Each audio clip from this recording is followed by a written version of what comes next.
Buenas tardes.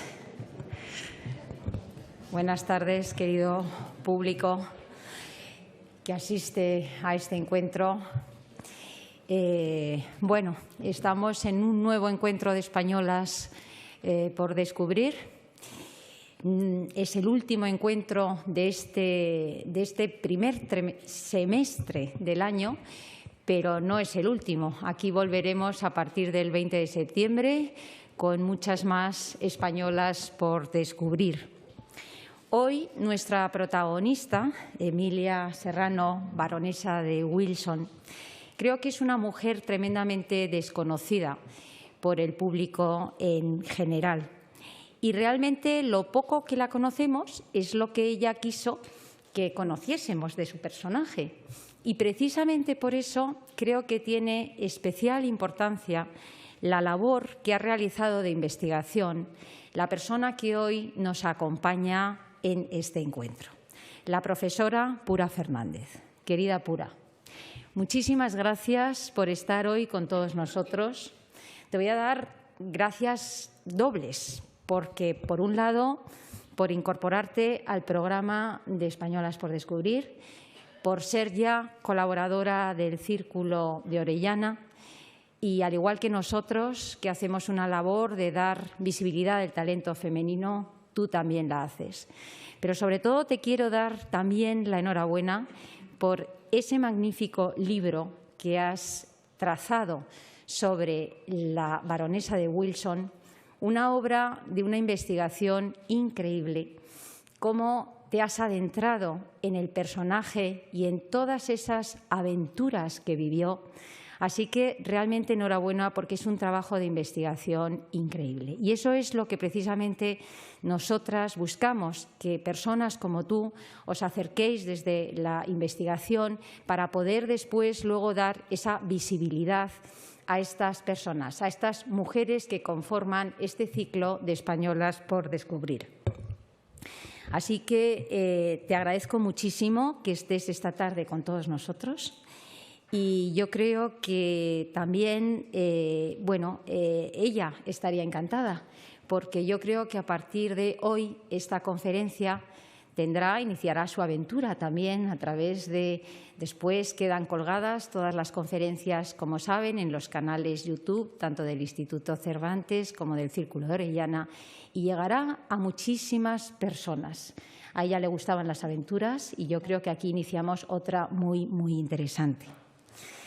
Me van a permitir que dé las gracias también al Instituto Cervantes, la institución, una gran institución española con la que nosotras mantenemos una alianza desde hace ya 7 años, un convenio con ellos, y nos permite juntos recorrer a tantas españolas por descubrir como estamos haciendo. Yo quiero agradecerles la confianza que han depositado en el Círculo de Orellana para hacer este programa, y también agradecer a todas las personas que participan desde el área de cultura del Instituto Cervantes y a todas las personas que hacen posible este día a día con nosotros, a los técnicos y a esas personas que están ahí detrás de ese espejo que vemos aquí y que consiguen transmitir a tantísimas personas estas conferencias.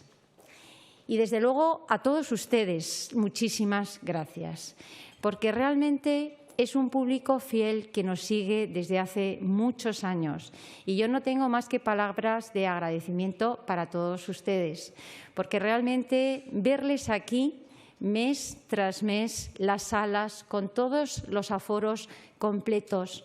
Hoy, un día de verano, un día de muchísimo calor, y realmente la sala la tenemos llena. Así que realmente gracias por estar tan próximos al Círculo Orellana, por mandarnos esos constantes mensajes que nos envían e incluso esas sugerencias. Y precisamente por ello quiero darles unas pinceladas de las últimas actividades que hemos puesto en marcha desde el Círculo de Orellana en este último semestre, que ha sido un periodo muy intenso para nosotras. Realmente son actividades que van destinadas a dar visibilidad al talento femenino, y lo hacemos convencidas, como sociedad civil a la que pertenecemos, de que tenemos un compromiso. Y ese compromiso es generar referentes, referentes en las nuevas generaciones, referentes entre hombres, entre mujeres, entre personas de hoy y de los años venideros. Y por eso es lo que estamos haciendo. Así que, lo primero de todo, decirles que el día 22, la semana pasada, presentamos nuestro segundo volumen de Españolas por descubrir, de la colección Semblanzas. La verdad es que esta colección la hemos emprendido con muchísimo cariño, con muchísima ilusión. Es un trabajo y un esfuerzo enorme para el Círculo de Orellana, pero estamos muy orgullosos porque es una herramienta más para dar a conocer el trabajo que estamos haciendo. Realmente los libros lo que recogen son estos personajes que estamos viendo mes tras mes. Cada libro tiene 10 españolas por descubrir, más o menos se hace cronológicamente, y en cada libro encontrarán una semblanza del personaje, así como una entrevista a los ponentes, porque para nosotros los ponentes son extraordinarios y les debemos mucho. Y es una forma también de agradecerles a ellos. Y después, porque no queríamos transcribir las conferencias como tal, entonces hemos incorporado unos códigos QR, que ya todos conocemos estos pequeños símbolos, y a través de estos códigos tenemos acceso a las grabaciones de los vídeos. Realmente este trabajo es un trabajo que se ha conseguido gracias a un equipo de personas, de unos profesionales que lo han hecho posible a través de la editorial libros.com, pero también a través de María Luisa Toribio, de Marta de la Rocha o de Ramón de Arana, que todos ellos han contribuido con muchísima pasión a que este libro sea hoy también una realidad. Es el mismo equipo que intervino en el volumen número 1, así que imagínense, bueno, pues la satisfacción para nosotros que hayan querido repetir. Yo simplemente les voy a nombrar las mujeres que aparecen en este libro para animarles a ustedes también a que, bueno, si lo quieren hacerse con este libro, lo tienen aquí hoy en el Instituto Cervantes y, por supuesto, a través de nuestra web, tanto el 1 como el 2. Pero las mujeres que aparecen son Carmen de Burgos, presentada por la periodista Asunción Valdés, Isabel Zendal, por el escritor Javier Moro, Carmen Mir, por el modista Lorenzo Caprile, Carmen Conde, por Ángel Gabilondo, defensor del pueblo, la duquesa de la Torre, por la historiadora María José Rubio, Carmen de Icaza, por el exministro de Educación y Cultura Íñigo Méndez de Vigo, Sofía Casanova, por la escritora Inés Martín Rodrigo, María Mestayer, por Rafael Ansó, presidente de honor de la Real Academia Gastronómica Española, María Teresa León, por el director del Instituto Cervantes, Luis García Montero, y La Roldana, por el galerista José Antonio de Urbina. Así que, si les apetece, ya saben dónde lo pueden encontrar. También quiero aprovechar para agradecer, porque otra de las iniciativas que hemos puesto en el mes de mayo ha sido la posibilidad de hacerse amigo del Círculo de Orellana. Así que a todas las personas que ya se han incorporado como amigos del Círculo de Orellana les quiero agradecer el gesto.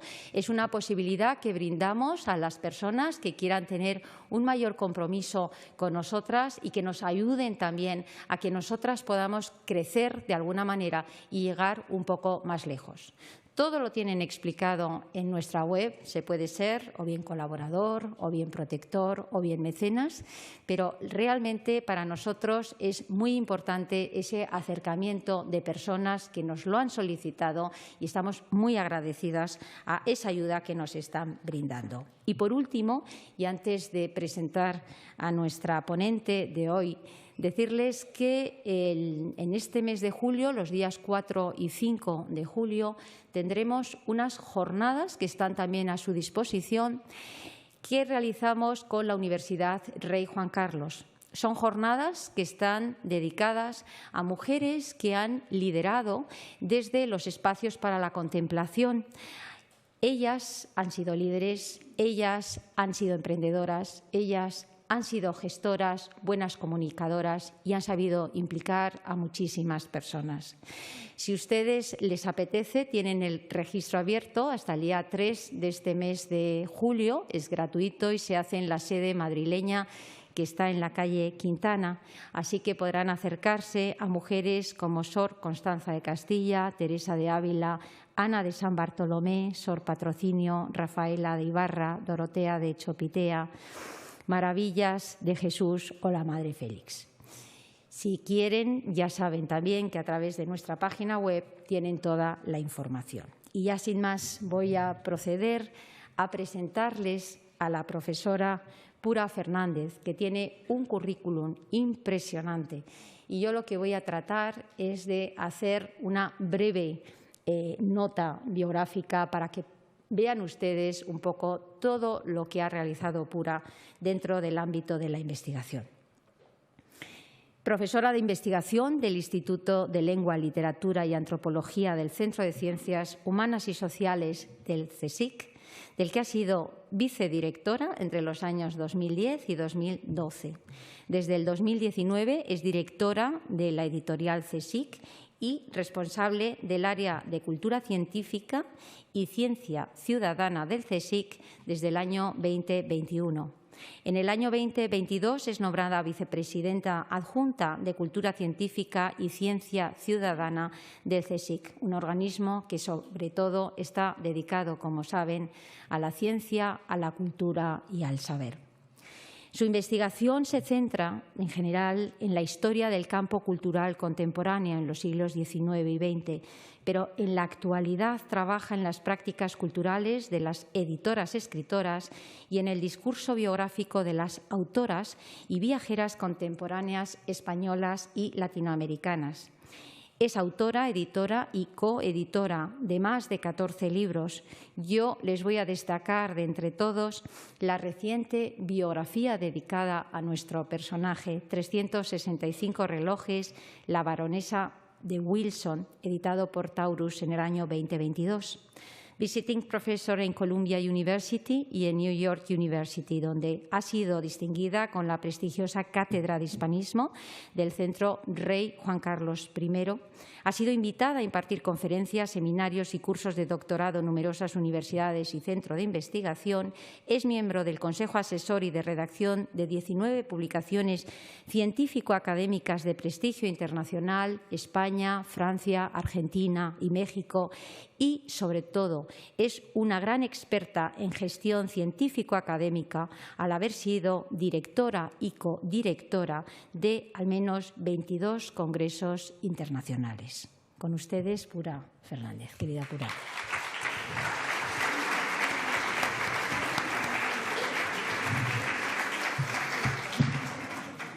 Muchísimas gracias, Leticia. Muchísimas gracias al Círculo de Orellana por la invitación a volver al Instituto Cervantes, que siempre es un lugar muy querido, y sobre todo por conseguir llenar en una tarde tórrida como la de hoy este salón tan grande y con esta energía tan positiva que desprende el ver a tanta gente interesada por un personaje tan desconocido pero a la vez tan sugestivo como la baronesa de Wilson. Así que muchísimas gracias al Círculo por la labor que realizáis y, por supuesto, a los técnicos que hacen posible estar aquí. Bueno, voy a hablar de la baronesa de Wilson, que como ha anticipado Leticia, y quiero agradecerle a Leticia que este óleo que está detrás de mí, que es un óleo inédito, la primera vez que se expuso, inédito en el sentido de que la primera vez que apareció en un libro fue precisamente en el mío, estuvo oculto. La baronesa siempre, casi se lo podemos, ya lo han puesto, la baronesa siempre anteponía sus retratos a los libros, pero este retrato jamás lo exhibió y lo encontré en un museo catalán y, Leticia le ha dado una pátina maravillosa y ha sacado ese brillo de la mirada de la baronesa que estaba un poco oscurecido. Así que muchas gracias por esa restauración, este Photoshop que ha conseguido rescatar esa mirada, creo que además muy determinada y muy poderosa, ¿no?, como es la vida de la baronesa de Wilson. Además, tenemos aquí a dos pioneras que han rescatado a tantas pioneras, a dos profesoras, a dos catedráticas, Alda Blanco y Ángela Ena Bordonada, que les agradezco muchísimo que estén aquí y que además han roturado este camino que transito yo con sus investigaciones y sacando a la luz a tantas mujeres que han hecho un trabajo excelente y, sobre todo, haciéndolo con todo el rigor de la investigación, que sabemos que es necesaria, que, como ha comentado Leticia, me parece que es la que justifica que estemos aquí y que hablemos de estas mujeres que han hecho historia, pero que han sido bastante invisibilizadas por la historia. Voy a empezar dando un pequeño salto temporal y aludiendo a una traducción que se ha publicado recientemente de los escritos autobiográficos de Agatha Christie. Ben, el libro es Ben y dime cómo vive, una escritora inglesa en Oriente Medio. Escritos inspirados en los viajes que la novelista realizó desde el año 34, acompañando a su joven marido, el arqueólogo Max Mallowan, en Ur, Siria, la actual Irak. Christie, quien participó en las excavaciones, reveló fotografías, etiquetó hallazgos. Hay que recordar que entonces la disciplina arqueológica estaba en ciernes y no tenía unos protocolos muy profesionalizados. Publicó el libro para responder a la pregunta que todo el mundo le dirigía. La misma pregunta que la arqueología le plantea al pasado. Ven y dime cómo vivías. Esto es, la vida y la experiencia cotidianas. Así, Agatha Christie, con ese estilo irónico propio, enumeraba las dificultades para una dama a la hora de comprar el equipamiento para viajar y residir en un yacimiento en el desierto. Luchar contra la incomprensión de los dependientes de los comercios de Londres para lograr un sombrero adecuado, sin adornos, que soportara el viento, las telas y hechuras aconsejables para la ropa, los problemas con las estilográficas y la tinta para resistir las elevadas temperaturas y el polvo, pero sobre todo destacaba una compra fundamental, varios relojes de pulsera, un complemento popularizado tras la Primera Guerra Mundial, frente a los de leontina o de bolsillo habituales décadas antes. Como explicaba Agatha Christie, cito, «El desierto no es benigno con los relojes. Después de unas semanas renuncian al trabajo rutinario e ininterrumpido. El tiempo, dice el reloj, solo es un concepto. Entonces opta por pararse 8 o 9 veces diarias durante periodos de 20 minutos o por acelerarse en el menor criterio. A veces alterna, cohibido entre ambas actitudes. Finalmente, se detiene por completo. Entonces, uno recurre al reloj de pulsera número 2 y así sucesivamente». 70 años antes, la escritora y viajera Emilia Serrano García, quien aseguraba haber nacido en Granada, incluso décadas después del que parece ser año de nacimiento, 1833, embarcaba en Cádiz en el que sería su primer viaje transatlántico, rumbo a lo que aún era la llamada América Española, Cuba y Puerto Rico. En 1864, con apenas 30 años, Emilia Serrano, con orígenes familiares castellano-leoneses, en un entorno burgués y letrado, aunque de presumible paternidad no reconocida, invertía el capital acumulado en sus últimos años de residencia en París y en Madrid, como empresaria cultural y activa promotora comercial, para cumplir con el sueño que abrigó desde la infancia, cuando devoraba libros sobre la historia de las Indias, los viajes naturalistas del barón de Humboldt o novelas como la mítica El último mohicano, de James Fenimore Cooper, libro que leyó con ansia mientras instalaba en su mente una fascinación por el Nuevo Mundo que dominó el resto de su vida. Cito, las escenas de la vida de los indios, descritas gráficamente, los descubrimientos y conquistas, las batallas, las heroicidades de españoles y de indígenas, la lucha tenaz y justa de los hijos del Nuevo Mundo contra los invasores, me enajenaron hasta el punto de olvidarme de todo lo que no era leer, dándose el caso de renunciar a paseos y a otras distracciones para entregarme a mi pasión favorita. La pasión por el viaje y la lectura, la férrea voluntad, la ambición emprendedora y el convencimiento de su propio mérito fueron los rasgos vitales que determinaron a Emilia Serrano a trazar un rumbo vital para su existencia, no solo al margen de los convencionalismos y dictados vinculados a su condición de mujer, sino al margen incluso de lo que fue su biografía íntima y personal. La imagen con que arranca esta conferencia, que es la bella interpretación de la ilustradora Mireia Vila de un óleo desconocido que he comentado antes y que simboliza esa disociación laberíntica en la que la baronesa se contrapone a sí misma en variadas y heterogéneas representaciones de su vida, en la que nada es lo que parece y en la que lo más extraordinario ha quedado sepultado por la anécdota de la estereotipada visión de una aristócrata autora de manuales de educación, de novelas morales o de fabulosos libros de viajes, de quien realmente recorrió América de extremo a extremo, desde la Patagonia hasta Canadá, durante más de 20 años. Un destino en movimiento que había estado precedido por unos años juveniles en los que atravesó la vieja Europa también de extremo a extremo, recogiendo tradiciones y leyendas populares, estudiando los diversos sistemas de formación pedagógica y profesional destinados a las mujeres y, sobre todo, disfrutando de una libertad compatible con su pulsión por la independencia y por el conocimiento. En la biografía que ha mencionado Leticia, aparecida el año pasado sobre la baronesa de Wilson, iniciaba lo que fue un arduo y lento proceso de investigación archivística con un epígrafe de naturaleza paradójica: una segunda vida. Esta segunda vida aludía a la fascinante y hábil construcción biográfica que Emilia Serrano emprendió con apenas 20 años para convertir las condiciones que marcaron sus primeras décadas de existencia en la imagen de autora que estaba decidida a conquistar desde su vulnerable posición de mujer, de madre soltera y extranjera en el París del Segundo Imperio.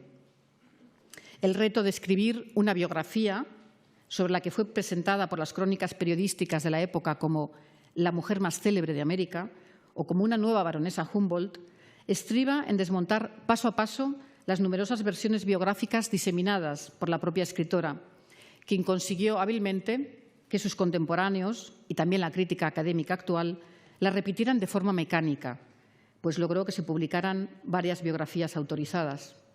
Este es el retrato al óleo que hemos mencionado antes del autor de José Escudero Espronceda y que fue exhibido en la Exposición Internacional de Nueva Orleans en el año 84. Yo creo que ya ese dato sitúa a nuestra autora en un escenario, me parece que casi novelesco. Esta es una de las biografías autorizadas que aparecieron en su vida. Emilia Serrano nunca ostentó un título real de baronesa, nunca se casó, y menos por duplicado, y por tanto tampoco enviudó, pero logró que su fabulación fuera aceptada socialmente como un tributo a sus capacidades y triunfos personales. Casi diría como tributo a un bautismo literario, a esa segunda vida que comenzó con una huida de España cuando apenas tenía 18 o 19 años.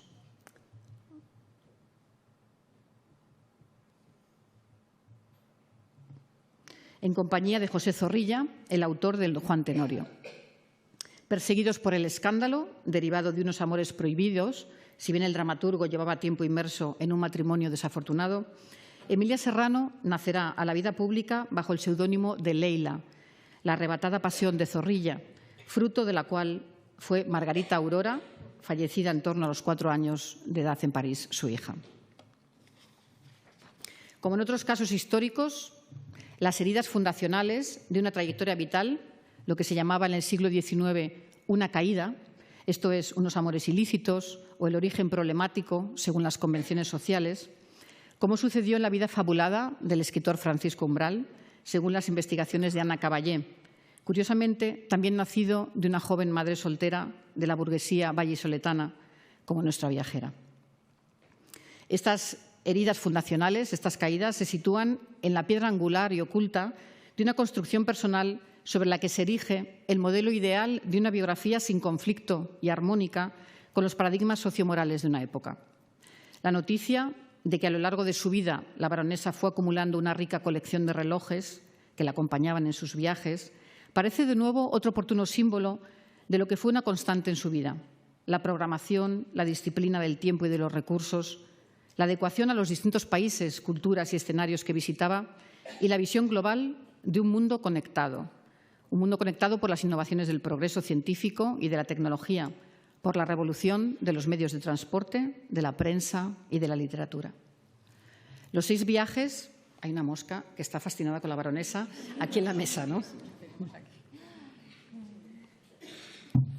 Los 6 viajes que la baronesa realizó desde 1864 hasta 1914, en los que recorrió de extremo a extremo el Nuevo Mundo, sumando 2 décadas de vida en sus confines, supusieron la más amplia y transformadora experiencia constitutiva de identidad y de agencia, sobre todo en algunos momentos estelares, hubo muchos, como sucedió en Nueva York cuando coincidió con Thomas Alva Edison. En el imaginario de la baronesa, figuras contemporáneas como Franklin o el propio Edison tuvieron altar privilegiado. Simbolizaban la fuerza del progreso a través del conocimiento, que acortaba distancias y potenciaba la superación humana, el crecimiento de las naciones. De los días neoyorquinos, la baronesa guardó el recuerdo claro de este sabio. Tenía yo un vecino en Nueva York a quien más de una vez observé desde mis balcones, y eso escondida detrás de las cortinillas de las vidrieras. Thomas Alva Edison. ¿Cuántas veces le vi entrar y salir y aún hacer experimentos eléctricos? Tenía y tengo admiración positiva por ese apóstol de la ciencia y del trabajo, aristocracia americana. Puede ser que en el siglo XIII y XIV hubieran quemado a Edison como hechicero. Por menos fueron algunos a la hoguera. Edison, que pasó la infancia sin alegrías y con hartas escaseces, es hoy un potentado y nadie reconocería en él al chiquillo vendedor de golosinas y de periódicos. Hay una transposición muy clara entre lo que eran sus orígenes y sus aspiraciones con las figuras de estos grandes inventores que eran, como decía ella, la aristocracia de la inteligencia. Las transformaciones de América Latina a lo largo del siglo XIX encuentran en los cambios tecnológicos derivados de la revolución industrial, los medios de transporte y de comunicación, el tren, el telégrafo, también el cable, la imprenta, su máxima expresión. Los proyectos gubernamentales de educación y de representación exterior, así como la búsqueda de inversores y de emigrantes, ponen la mirada en las exposiciones universales inauguradas con la deslumbrante Muestra Internacional de Londres de 1851. La baronesa tuvo, esto es casi una tarea imposible, el intentar constreñir en el tiempo que tengo la vida de la baronesa, pero ella tuvo un papel fundamental en la Exposición Internacional de Barcelona del año 88, en el que animó al público latinoamericano a que la visitara y participó de la gestión de todos los contenidos de la exposición. Estos encuentros, las exposiciones universales, se convirtieron en los escaparates en los que los principales países del mundo buscaban, y aquí está la exposición de Barcelona, su representación pública. Y en este mercado de bienes culturales, de materias primas y comerciales que exponían los países, sus hallazgos científicos, las patentes, los métodos de aprendizaje y la innovación industrial, dibujaban nuevos mapas simbólicos nacionales y renovadas aspiraciones imperiales en las que extender el dominio político, cultural y comercial. En el puerto de Londres, de la Gran Exposición, encontramos el primer rastro biográfico de la baronesa. Emilia Serrano, sola, al menos sin compañía aparente de familiares directos, la que será la célebre baronesa de Wilson registra su nombre en el libro de pasajeros que desembarcan procedentes de Francia. Esta imagen tan cinematográfica de una viajera de apenas 18 años arribando al paradigma de la ciudad moderna e industrial procedente de otra capital, París, donde se desarrollará la siguiente gran exposición universal del año 55, simboliza a la perfección lo que podríamos llamar el efecto imán de las llamadas novedades y maravillas del mundo, que ejercieron un poderoso efecto en el imaginario occidental.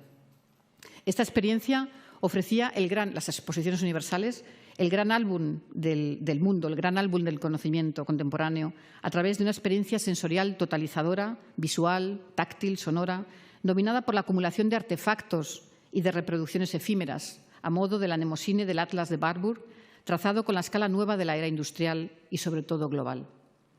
La joven Emilia Serrano, inserta en la gran colonia de emigrados y de exiliados españoles y latinoamericanos en París, y de la mano de un antiguo diplomático francés, el barón de Guillemot, un título tan falso como el suyo, aprendió las dimensiones geopolíticas y comerciales asociadas a los planes de educación y de formación de la sociedad y de la potencia económica que, en términos de influencia exterior, suponía el conglomerado de los nuevos países agrupados bajo la denominación de América Latina, una denominación que se acuñó en Francia. Una definición que permitía al Imperio francés vincularse a un proyecto fundacional de bloques continentales en torno a una herencia cultural común, junto con España y Portugal. Si las expediciones del primer Napoleón habían atravesado los Alpes o los Pirineos, extendiéndose hasta Rusia o Egipto, su sobrino, el emperador Napoleón III, y su esposa, la española Eugenia de Montijo, granadina, como decía ser la baronesa, descubrieron en América Latina su piedra roseta para ampliar sus aspiraciones imperiales a través del gobierno del gusto, la moda, los objetos de lujo, a través del gobierno de la lectura y de la educación. Esto es, las vías de filtración más favorables para los nuevos modelos de colonización política y comercial. La baronesa de Wilson, en medio de este humus imperial francés, construyó una poderosa red de corresponsales y de lectores en Francia, España y América, pero sobre todo de lectoras. Y todo esto en torno a su revista internacional La Caprichosa, aparecida en París en la década de los años 50. En esta revista ofició como editora, como traductora, como redactora jefe, como agente publicitaria y divulgadora. Facetas estas que va a desarrollar toda su vida a través de otros proyectos similares en España, Perú o México. Títulos de revistas como El Figurín, El Seminario del Pacífico, El Almanaque de las Damas, son obra de Emilia Serrano. Sorprendentemente, tal como demuestra la documentación de los Archivos Nacionales de Francia y por mediación del antiguo diplomático y socio de la baronesa, el barón de Guillemot, La Caprichosa llegó a recibir una subvención secreta del gobierno francés para favorecer sus intereses geopolíticos y para ampliar el prestigio comercial y cultural de Francia. La escritora era consciente de que el valor de su revista era el capital de sus suscriptores y el mejor crédito, su nombre. Por eso, las condiciones de su contrato con los socios capitalistas franceses la presentan como una creadora de tendencias y captadora de suscripciones y de publicidad, con aumentos de las ganancias en función de los logros. En una entrevista que me hicieron, hablando de la baronesa, lo titularon «La primera influencer española». Así, su lectorado representaba al tiempo una clientela de potenciales consumidores de textos, pero también de los objetos sabiamente promocionados en sus páginas, un vasto escaparate abierto a las novedades de la industria de la moda, de la cultura y de la higiene doméstica de Francia y de Inglaterra. Como se ocupan de recordar los periodistas locales, sus textos educaron a generaciones de mujeres y de niños, como el volumen Almacén de señoritas, obra dedicada a las jóvenes españolas y americanas, que alcanzó 15 ediciones y en el que se defendía la educación femenina como la defensa ante la adversidad, situación que legitimaba que las mujeres buscaran una salida profesional y que pudieran gestionar su patrimonio o el de su familia. De ahí que nuestra baronesa fingiera una temprana viudez de un inexistente barón de Wilson que legitimaba el nacimiento de su pequeña Margarita y que, tras sus falsas nupcias con Antonio García Tornel en el año 74, con él sí que convivió e inició su segundo viaje a América, y que con estas nupcias, como digo, no lo volviera a mencionar a este marido, que tomó un rumbo alejado de la victoriosa vida de la baronesa en América, falsa viuda y siempre autónoma. Concepción Arenal, un modelo de mujer y un modelo profesional que siempre quiso imitar la baronesa, abordó con claridad las diferencias en los estados civiles de la mujer española, haciendo hincapié en las variaciones regionales en la emancipación de la mujer en España. Destacaba Arenal que las solteras mayores de edad tenían los mismos derechos civiles que los hombres en cuanto a propiedad, es decir, capacidad de heredar, arrendar, enajenar o adquirir. Pero las casadas volvían a la condición de menores hasta el punto de que el marido podía gastarse con mancebas las rentas de la mujer. Frente a esta situación, la viudez representaba la obtención de los gananciales y la patria potestad sobre los hijos y sus bienes. Por su parte, otra escritora isabelina, Faustina Sáenz de Melgar, casada con un funcionario y rival de la baronesa, porque tenían revistas femeninas ambas, señalaba una excepción en su libro Deberes de la mujer, del año 66. Es verdad que hay hombres débiles, apocados, ineptos a veces y sin fuerzas para llevar el timón de la casa. En este caso, antes de zozobrar, debe llevarlo la mujer, que se encuentre más dispuesta para ello, el hogar. Pero guárdese de hacer alarde de esto, que algunas juzgarán una ventaja y que es seguramente una desgracia. Procure ocultar a todo el mundo la ineptitud de su esposo, porque al arrojar al ridículo sobre su cabeza, lo arrojaría sobre sí misma y sobre la frente de sus hijos. Solo el hombre hace respetar a la mujer porque él tiene el deber, la fuerza y el derecho. Acojámonos, pues, a su imperio.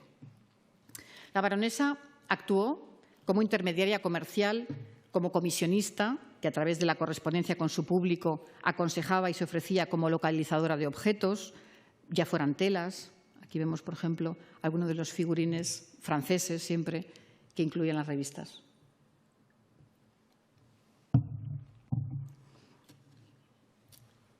era la intermediaria para telas, para adornos, productos de belleza, soluciones magistrales, como el compuesto para acabar la peste de las viñas o fórmulas de botica para afecciones de todo tipo.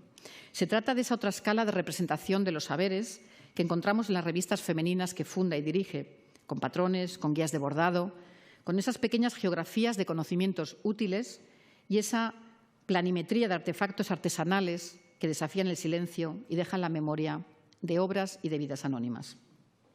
Sus libros didácticos integran contenidos de geografía, de meteorología, de historia de América y otros temas misceláneos, siempre aderezados con fábulas, cuentos, leyendas, anécdotas varias.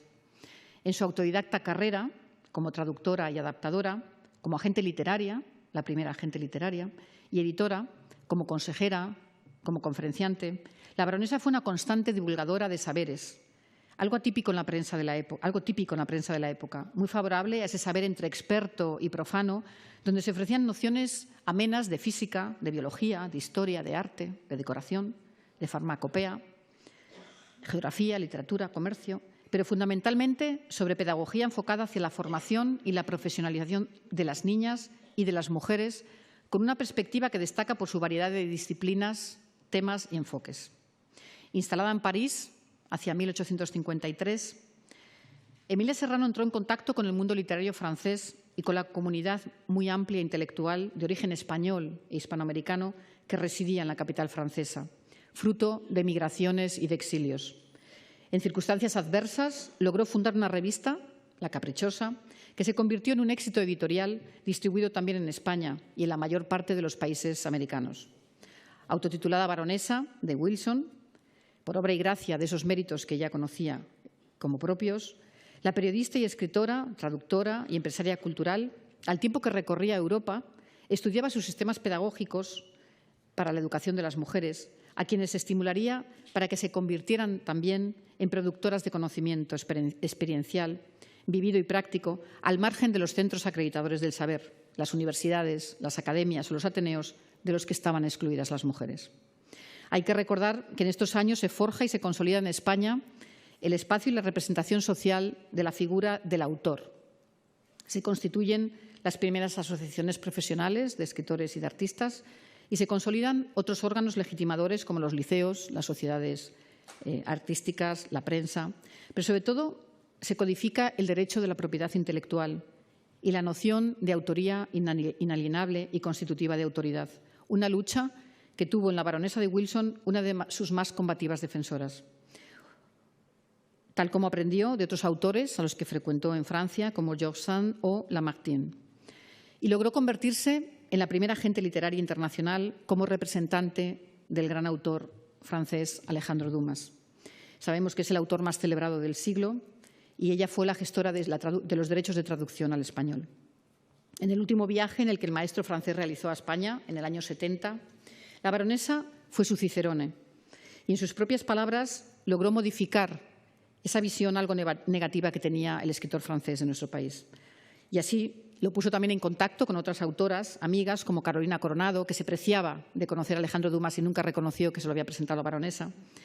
Y Carolina Coronado alojó al escritor en su quinta madrileña, desde la cual Dumas escribió una entrañable carta a la baronesa, que estaba de camino a Sevilla para atender unos negocios. Y en esta carta se traslucía el afecto y la intimidad de la relación. Desde su marcha de usted, mi querida niña, trabajó muy poco. Dormito. Me encuentro también en casa de nuestra Carolina, que desearía morirme para permanecer siempre. El concepto de autoría femenina fue el instrumento estratégico para sortear.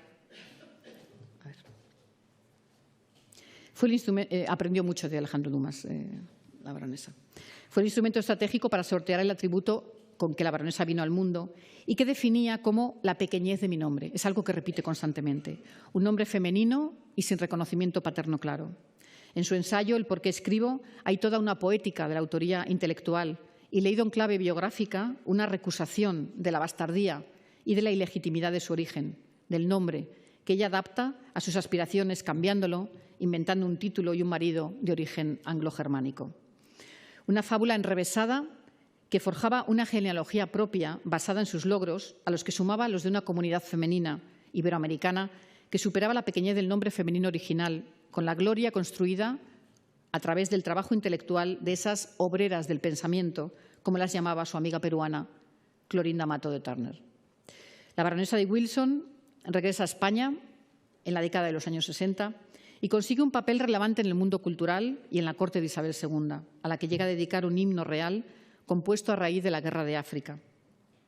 Al tiempo que multiplica su actividad periodística, Emilia Serrano escribe y edita manuales educativos, colecciones de novelas cortas, revistas de moda o traducciones, y participa en sesiones literarias y artísticas, como el conocido Liceo Piquer, un suntuoso teatro privado en el domicilio de José Piquer, el escultor de cámara de Isabel II. La segunda velada literaria se la dedicaron a la baronesa y, como recuerda ella misma, puedo asegurar que al llegarme el turno, tenía que recitar sus propias creaciones, me pareció que las luces se centuplicaban y que el salón del liceo agrandábase hacia lo infinito.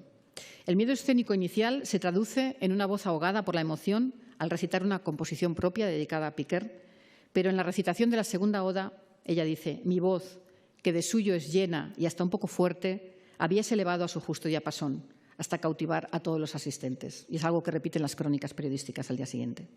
El talento declamatorio y retórico de Emilia Serrano fue uno de sus rasgos más celebrados en la época, precisamente porque esa capacidad en la escena pública, fuera de los espacios teatrales, no conciliaba bien con la modestia y el recato asociados con lo femenino. Ella reconocía que fue Zorrilla, obviamente el gran versificador, el gran dramaturgo, el que la enseñó a declamar y a recitar. Así, gracias a su habilidad en los negocios y al reconocimiento sociocultural logrado, la baronesa comienza a preparar lo que será su gran proyecto vital: viajar a Hispanoamérica.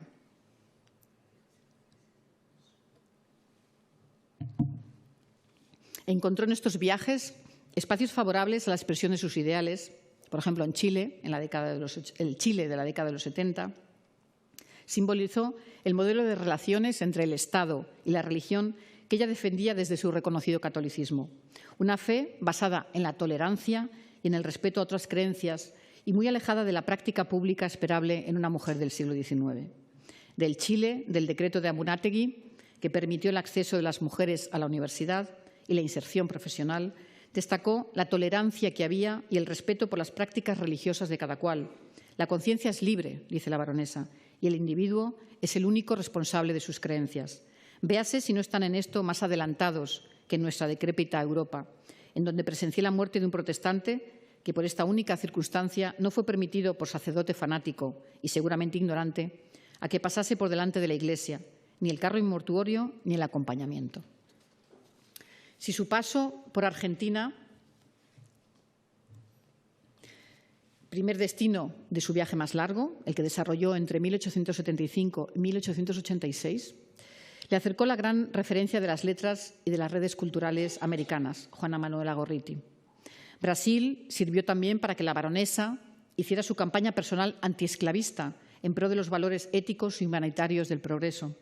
Asimismo, el trayecto hacia Perú fue la culminación de un sueño de exaltada viajera, expedicionaria y coleccionista, que cuando abandona Buenos Aires, en enero del 76, comenta que desde la perspectiva de la historia, cito, de la historia antigua, empezaba entonces mi viaje, porque el Perú, México y Colombia son los países de verdadero interés para el historiador de América. Así se comprenderá mi afán por encontrarme en la ciudad de los reyes, en la alegre Lima, y por visitar aquel célebre imperio de los incas. Lima, además, fue el escenario de la gran campaña de consagración autoral de la baronesa en América, con su presentación pública el 20 de marzo del 76 en la sede del prestigioso Club Literario, rodeada de la más brillante generación de mujeres de letras peruanas, como primera y simbólica escenificación de esa poderosa red afectiva y literaria que empezó a tejer la baronesa en América. Y aquí tenemos a Mercedes Cabello de Carbonera, que fue una amiga incondicional de la baronesa, peruana también. La realidad de un nuevo orden mundial, el surgido de la fragmentación del imperio colonial español, de los intentos del francés por expandir su proyecto geopolítico de panlatinidad, alimentan su impulso por ocupar una posición relevante en el nuevo mercado de las naciones americanas, en las que pretende visibilizar una realidad imparable. La labor de las escritoras en la escena sociocultural hispánica, pero también el poder de las mujeres como generadoras, coleccionistas y consumidoras de bienes culturales, tanto en el ejercicio de la literatura como con la práctica de la historiografía, tal como hará en volúmenes como América y sus mujeres, América fin de siglo, Maravillas americanas, El mundo literario americano o México y sus gobernantes. En ellos, la baronesa combatía en su nombre por la panteonalización de los nombres de otras literatas, artistas, filántropas, profesionales, en diversas ramas del saber y del hacer. Tuvieron también revolucionarias y también madres de hombres célebres, que invocaban sus escritos y que en el volumen América y sus mujeres tuvieron una amplia expresión.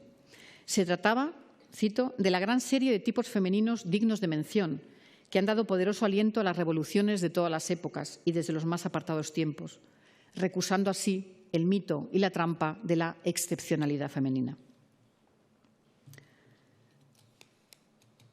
Como nos recuerda Mary Louise Pratt, en el caso de otra peregrina, la franco-peruana Flora Tristán, la baronesa nos presenta a Lima como una suerte de feminotopía en la que los espacios de la sociabilidad letrada desafían a las instituciones españolas con su activo pulso intelectual, sus jueces competentes, análisis justos y recompensas merecidas para las mujeres, como sucede en las veladas literarias de Juana Manuela Gorriti.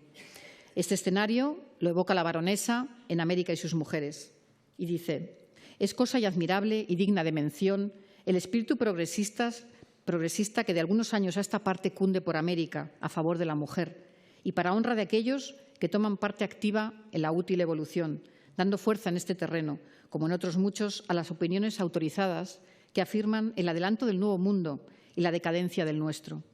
Pues si allá prestan apoyo y derechos universitarios a la mujer, en España se los quitan y se le cierran las puertas para estudios científicos y carreras, entre las cuales ya descolló en tiempos pasados. Emilia Serrano formula esta idea en plena polémica por la aspiración de Emilia Pardo Bazán a un sillón de la Real Academia Española en el año 89, fusionando una aspiración de aliento transatlántico tras el primer intento, también fallido, de que la hispano-cubana Gertrudis Gómez de Avellaneda, que fue coronada en el Liceo de La Habana, entrase en la Real Academia. Y hay que recordar que Emilia Pardo Bazán siempre invocaba el nombre de Gómez de Avellaneda, a la hora también de reclamar su mérito para incorporarse a la RAE. La baronesa entra en la polémica sobre las mujeres y la academia y dice: hace algunos años que nuestros doctos académicos se negaron a recibir en su seno y a dar un asiento entre ellos, y esto fundándose en razones pueriles, a una esclarecida mujer de elevadísimo talento, aplaudido y apreciado por todos. Después de Gertrudis Gómez de Avellaneda, ha vuelto a tratarse de lo mismo y con relación a otra ingeniosísima dama, gloria de España y de la literatura contemporánea, que cautiva por su correcto y castizo estilo, tanto como por la profunda ilustración que campea en todos sus libros, por el sagaz espíritu de crítica que la distingue y por la valentía de sus ideas.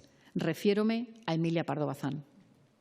Esta denuncia contextualiza la biografía de la baronesa, quien justifica su expatriación en tierras americanas por las tácitas restricciones que las mujeres tienen en España para el desarrollo profesional. No falta más, dice, sino que después de prohibírsele en España a la mujer del siglo XIX la entrada en los claustros universitarios, se prohíba también que busque en las fuentes de archivo o en las bibliotecas los datos necesarios para las obras científicas o literarias. Es decir, que en vez de avanzar, retrocedemos. Y si una dama española, dotada de inteligencia superior, que sepa aprovechar, es un genio para ser útil a la humanidad o para crearse un honroso porvenir, habrá de abandonar su patria buscando en el extranjero las corrientes del saber vedadas para ella en España. El americanismo y un protofeminismo reivindicativo se convirtieron en un medio de conocimiento y de interpretación de la realidad continental, al tiempo que un modo de vida para la escritora. El respaldo económico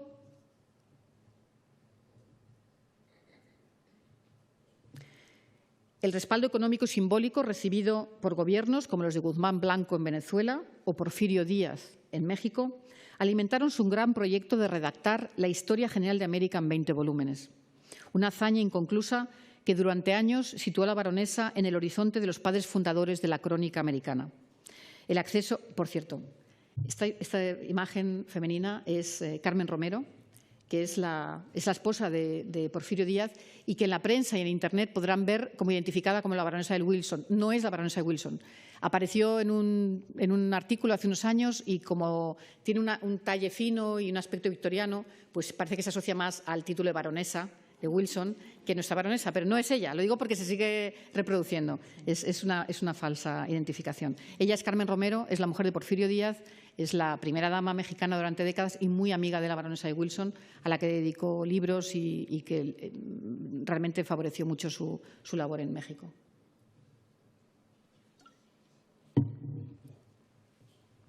Como decía, el acceso exclusivo a los archivos públicos en los países que recorrió, la posibilidad de entrevistar y de cartearse con los principales protagonistas de la historia reciente, actuaban como las más valiosas credenciales y la baronesa se ocupó de que se reprodujeran estas noticias en todos los periódicos españoles y americanos, como la más fehaciente acreditación de su mérito como historiadora, como geógrafa, como arqueóloga, etnógrafa y también como protoantropóloga. Es decir, estos estadistas le abrieron las puertas de los archivos públicos y tuvo acceso a un material que estaba restringido para historiadores.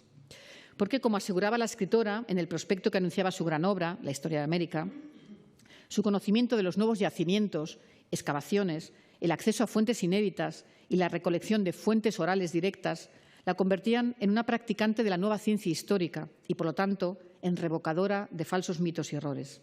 Para ello, reclamaba el reconocimiento de que sus obras docentes e históricas se convirtieran en libros de lectura obligatoria en las escuelas y bibliotecas públicas de buena parte de los países americanos, y lo consiguió, sin ninguna duda. La baronesa se presentaba como la americanista a pie de tierra. Bueno, aquí viene otra de las grandes americanistas a la que habéis dedicado una de las conferencias, Concepción Jimeno de Flaquer, amiga también de la baronesa, y Ana Teresa de Guzmán, esposa del presidente venezolano que también la protegió. La baronesa se presentaba, como decía, como americanista a pie de tierra, documentando, investigando y nutriéndose de fuentes locales, combinando etnografía y folclore en los entornos locales más inaccesibles. Sus atributos profesionales eran el resultado de la experiencia como exploradora cultural, con un definido programa de investigación, así lo llamaba. El recuerdo de los ancestros era una presencia continua en sus recorridos americanos y resurgía en sus escritos a través de las infaustas leyendas de la conquista del Reino de Ecuador, donde vivió en prácticamente todos los países. La primera dama ecuatoriana, Marieta de Vintimilla, fue muy amiga de la baronesa, también una mujer de letras. Los enfrentamientos previos de los incas, la guerra civil entre Atahualpa y su hermanastro Huáscar, hasta la dominación de los españoles. Estas historias nutrieron artículos, leyendas y cuentos de la baronesa a lo largo de los años, fruto de una labor de recolección inspirada en su idea integradora de que la tradición popular era un pilar de la construcción de la memoria de los tiempos pasados. En estos viajes, la baronesa construía un museo ambulante con un rico archivo fotográfico, cuadernos de viaje, una nutrida correspondencia y álbumes de firmas, baúles repletos de objetos y materiales diversos que atestiguaban su pericia y su autoridad.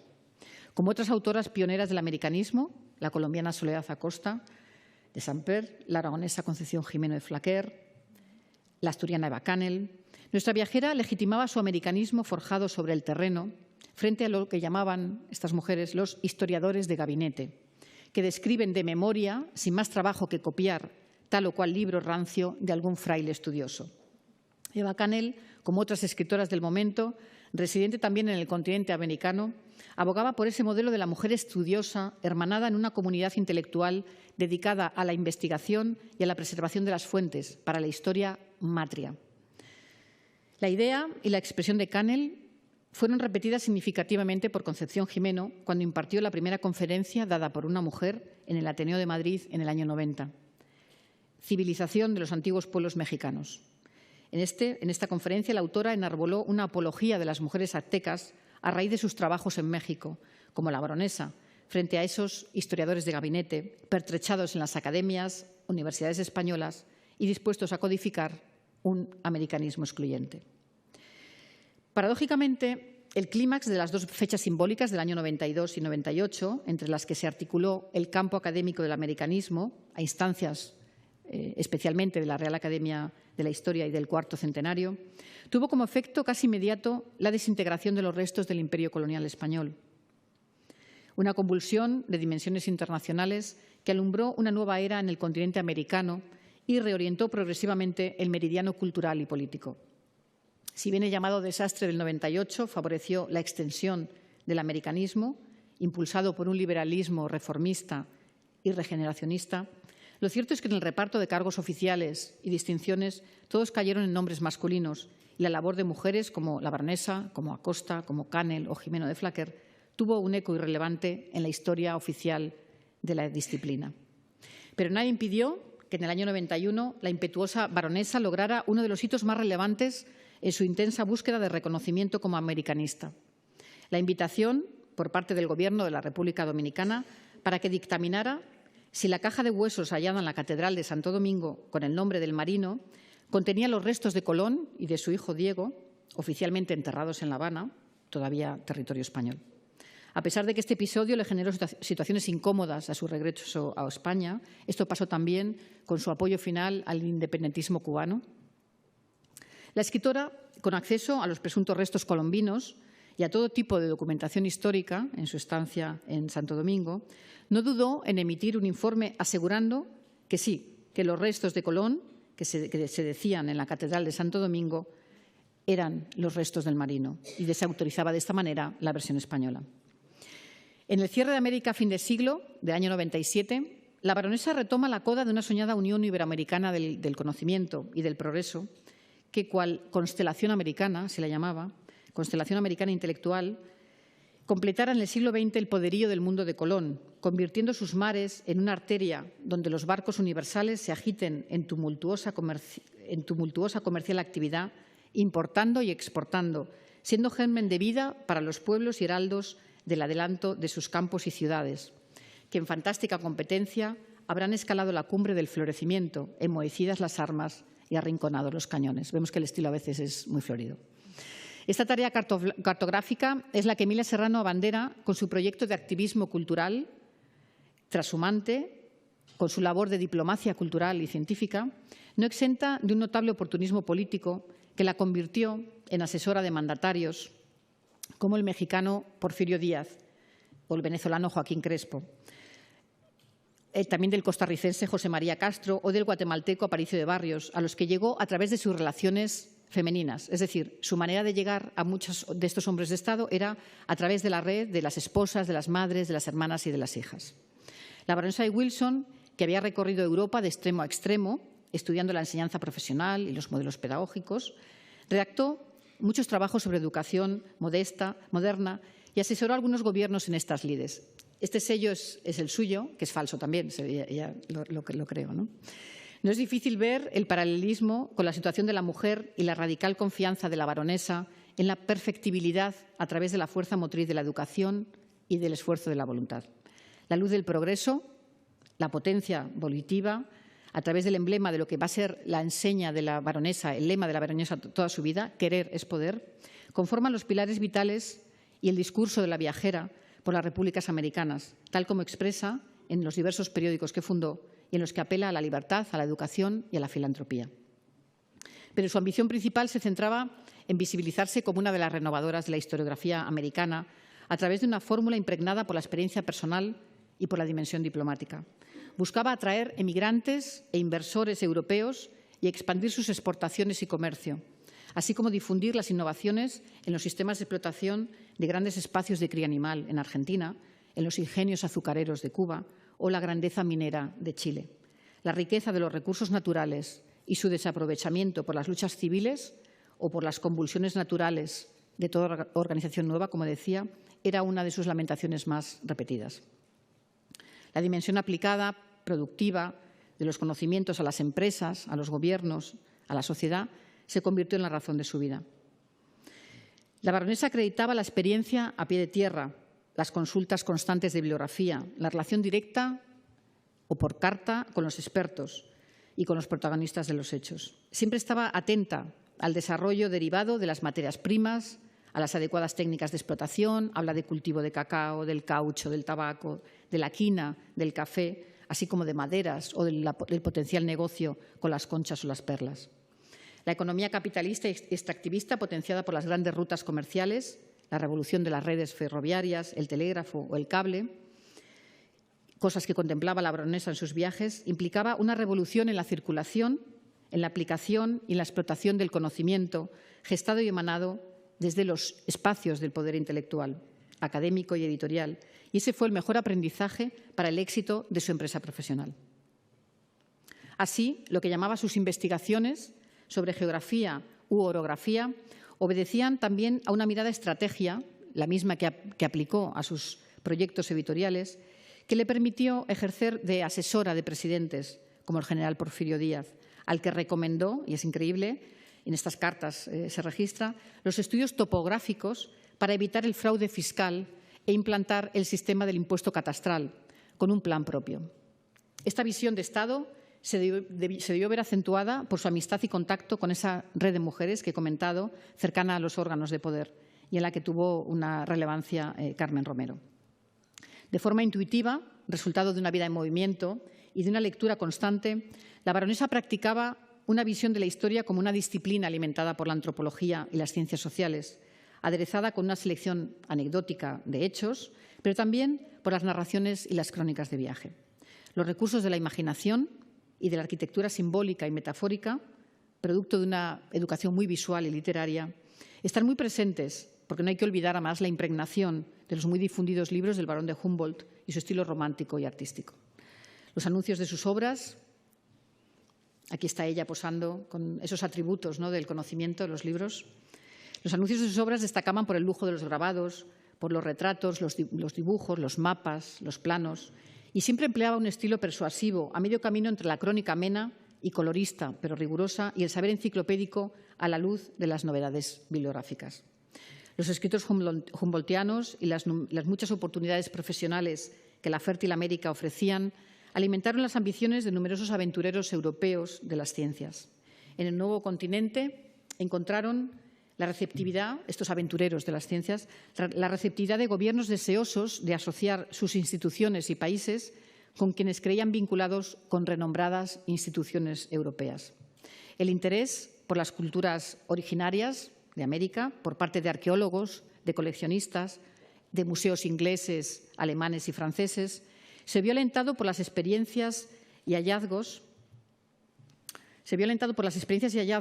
de los profesionales extranjeros en minas y empresas comerciales que alentaron el interés por las colecciones públicas y privadas. El turismo, uno de los objetivos de los escritos americanistas de la baronesa, que en su juventud también escribió guías de viaje para americanos en Europa, esta es una de ellas, guías para americanos en Inglaterra, Escocia e Irlanda, se convirtió en una fuente de ingresos también para nuestra autora. La baronesa ejerció como guía para viajeros adinerados en diferentes destinos de Perú, Bolivia y Estados Unidos, visitando yacimientos arqueológicos, parajes naturales y comunidades étnicas diversas. Emilia Serrano, con su dominio de lenguas y su amplia red social, demostró siempre su contacto con las novedades científicas y la relación con los numerosos estudiosos europeos que se desplazaron al nuevo continente. Algunos, como Charles Manot o Charles Wiener o Guido Menati, personajes controvertidos y cuestionados, auténticos aventureros e incluso mercenarios de las ciencias, que ha estudiado con brillantez Irina Podgorny, estuvieron en el entorno de nuestra escritora. Manot y Benati incluso llegaron a ser funcionarios de gobiernos, como el paraguayo o el colombiano, donde realizaron estudios de botánica, de geología, de mineralogía, de zoología o de geografía, con vistas a exhibir estos resultados en la Exposición Universal de Nueva York del año 84. Con este geólogo, con el francés Manot y con su esposa española, Ana Fernández Salgado, nombrado miembro de la Comisión Científica Permanente del Gobierno colombiano en el año 81, la baronesa se adentró en la naciente arqueología e incluso elaboró interpretaciones acerca de los hallazgos de sus trabajos de campo contemplando los enterramientos precolombinos. Desarrolló lo que denominaba siempre el programa de investigación en sitios como el majestuoso Valle de San Agustín, el yacimiento más antiguo y grande de Colombia, con sus necrópolis, espacios ceremoniales y petroglifos, pero se anticipó a la popularización de otros, como las ahora famosas ruinas de Tiahuanaco, siempre me cuesta, aquí las tenemos, con ellas viajó en compañía de Manot y de Ana Fernández Salgado. En sus palabras interpretativas siempre había una reivindicación del estado de progreso relativo alcanzado por los pueblos prehispánicos a partir de los restos visitados y una certeza para el futuro. Estoy persuadida que si Europa, al llegar al apogeo del progreso, desciende, no será lo mismo en América. América tendrá entonces la supremacía sobre los demás pueblos del universo. La calidad de las imágenes no es muy buena, pero es la reproducida en los libros de viajes de la baronesa.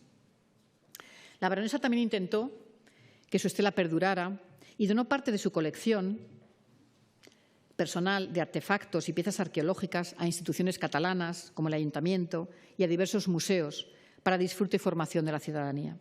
Se trata de piezas precolombinas de la época de la conquista y contemporánea, de heterogénea procedencia y valor. Ídolos, figuras antropomórficas, recipientes, objetos ornamentales, ídolos, instrumentos quirúrgicos, piezas textiles, que siguieron integrando su patrimonio museístico. También tiene colecciones de animales, de minerales, fósiles, fotos, planos, mapas. El patrimonio que llegó a reunir era extraordinario. A falta de títulos reales, ya fueran nobiliarios o académicos, este tipo de artefactos acumulados eran los objetos que legitimaban su conocimiento y su vida.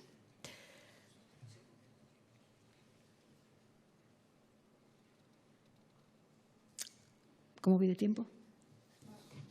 Mal. Bueno, he empezado más tarde porque has hecho una presentación extensa. ¿Voy bien? Vale, pues que siempre lo llevo medido y no sabía. Bueno, perfecto. Bueno, como comentaba, estos espacios, estos objetos legitimaban su autoridad y su firma. Y legitimaban también otras mujeres de letras que vieron como ella una fórmula de inserción en la esfera pública y un medio para la acción en esta manera de acercarse a la historia y de contar estos descubrimientos y nuevos yacimientos, para ensayar nuevas fórmulas y formatos de comunicación que no utilizaban los medios de autoridad tradicionales, como las novelas, las colaboraciones periodísticas o los manuales divulgativos. Estas mujeres, he ido poniendo algunas imágenes, bueno, aquí tenemos otras. Esto pertenecía a la colección personal de la baronesa. Esta red de mujeres que he ido mencionando y que hemos visto ya algunas imágenes es amplísima, pero voy a citar a las principales, las más relevantes, latinoamericanas.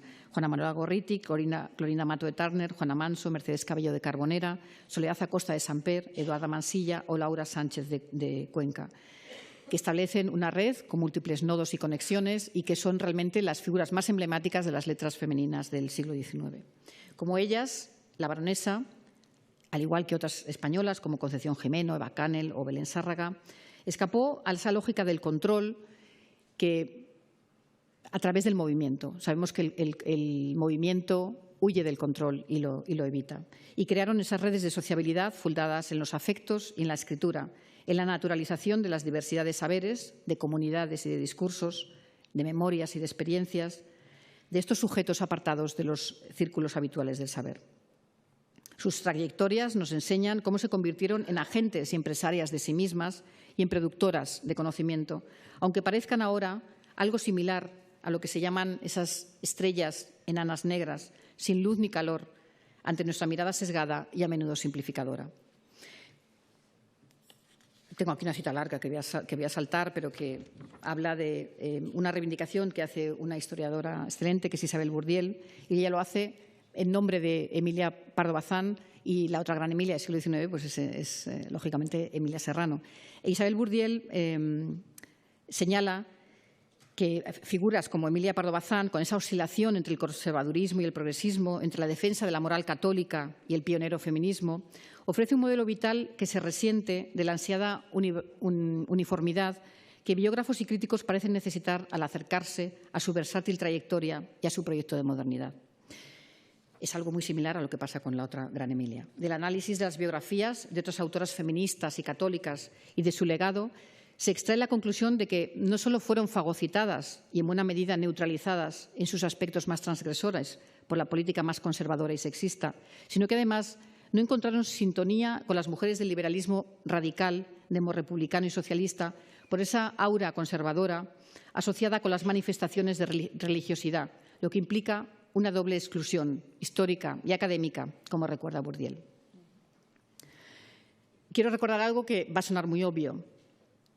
a las que se han codificado en estos años como las sin sombrero, en el entorno de la Segunda República Española, una generación magnífica de mujeres de diversos saberes y disciplinas, las precedieron estas personalidades poderosas, complejas, de vidas heteronormativas y de perfiles ideológicos diversos, pero con una pasión y necesidad incontrolable por el viaje, por el desplazamiento, por las formas de conocimiento compartido.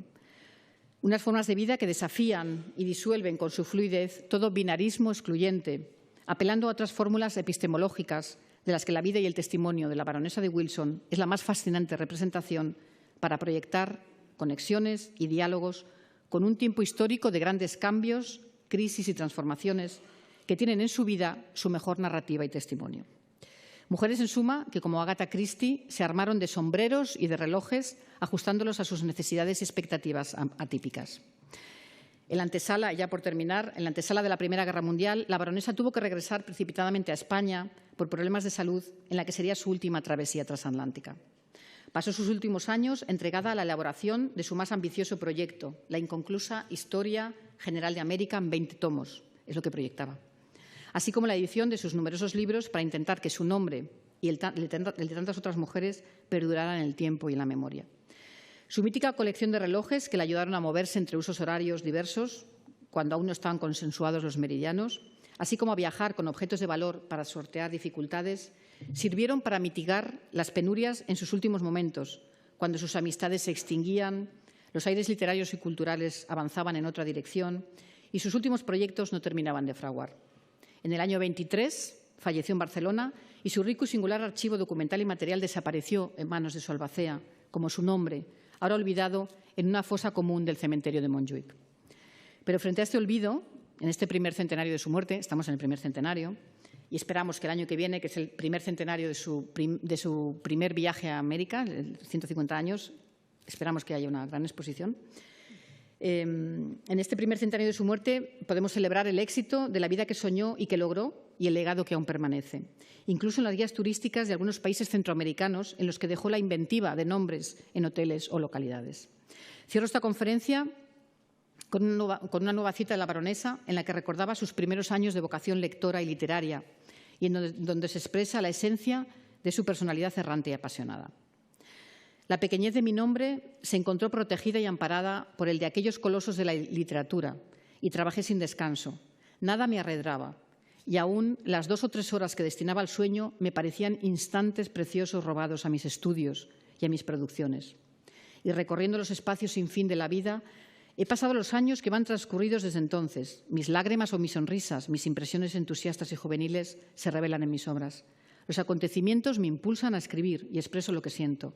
Hoy es una necesidad del corazón. Recorrer, aun cuando sean alas de la imaginación, las ciudades, las selvas, los montes, los senderos, las playas, las islas, los jardines, esos edenes cautivos entre horizontes de ópalo y de oro, y sembrar con profusión mis sentimientos, porque la inacción me anonada. El cambio de regiones, de sol, de espacios, de costumbres, de atmósfera, es la luz para mi alma. Es la inspiración, sin formas, tal vez, pero rica de verdad y sentimiento. Muchas gracias.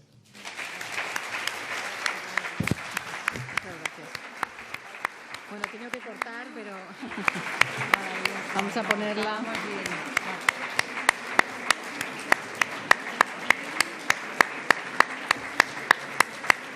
Muchas gracias.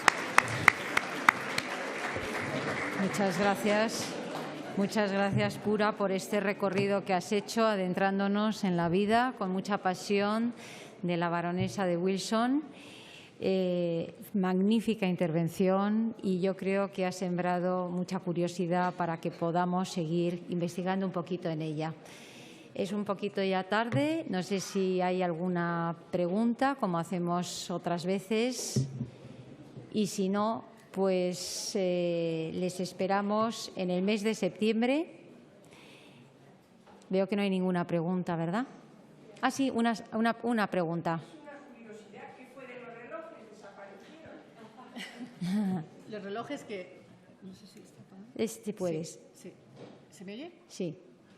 Los relojes que, según una fuente, eran 365, imagino que es un redondeo simbólico, les sirvieron para conseguir sobrevivir los últimos años terminó en una pensión, las pensiones cada vez más modestas. Con ella iba pagando los gastos médicos, tuvo varias enfermedades derivadas de los viajes y los últimos proyectos editoriales que avanzó. Tuvo muchos, en alguno de los retratos que he puesto aparece alguno de los relojes.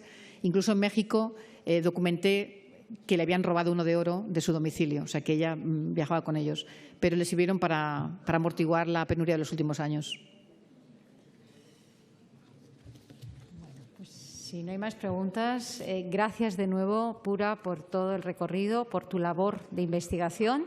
Y a todos ustedes les esperamos en julio, si quieren, en las jornadas con la Universidad Rey Juan Carlos, y si no, el 20 de septiembre volveremos a esta sala. Gracias a todos y buen verano.